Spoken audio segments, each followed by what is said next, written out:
بسم اللہ الرحمن الرحیم۔ پھولوں کے جہاں کے معزز سامعین و ناظرین، السلام علیکم۔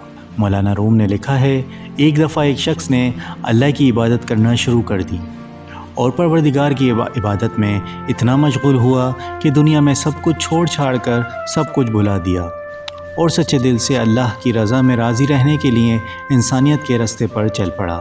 مولانا روم کہتے ہیں، ایک وقت وہ بھی آیا کہ اس کے گھر میں کچھ کھانے کو بھی نہ بچا، اور ہوتے ہوتے وہ وقت بھی آیا کہ گھر باہر سب ختم ہو گیا، اور وہ شخص چلتے ہوئے موت کے انتظار میں گلیاں گھومتا، اب تو بچا کچھ نہیں تو انتظار ہی کر سکتا ہوں، اللہ سنبھال لے۔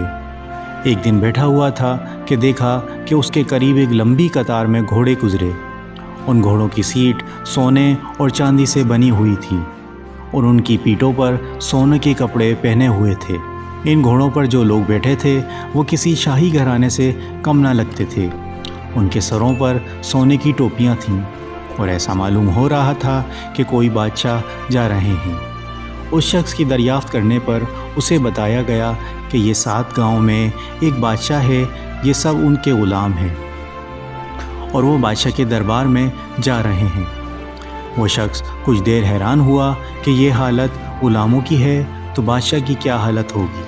اس نے آسمان کی طرف دیکھا، منہ اٹھا کر کہا، میرے بادشاہ، میرے مالک، میرے اللہ، شکوہ تو تجھ سے نہیں کرتا، لیکن اس بادشاہ سے ہی غلاموں کا خیال رکھنا سیکھ لے۔ اتنی بات کہہ کر وہ شخص چل دیا۔ کچھ دن گزرے تو ایک بزرگ آئے اور اس کا بازو پکڑ کر اسے ایک جگہ لے گئے جہاں وہی غلام وہی گھوڑے تھے، اور دیکھتا کیا ہے کہ کسی گھوڑے کی ٹانگ کٹی ہوئی ہے، کسی غلام کا دھڑ گھوڑے کے پشت پر پڑا ہوا ہے، کسی غلام کے ہاتھ کٹے ہوئے ہیں، کسی کے سر سے خون نکل رہا ہے، کوئی گھوڑے کو زخمی حالت میں واپس لے کے جا رہا ہے۔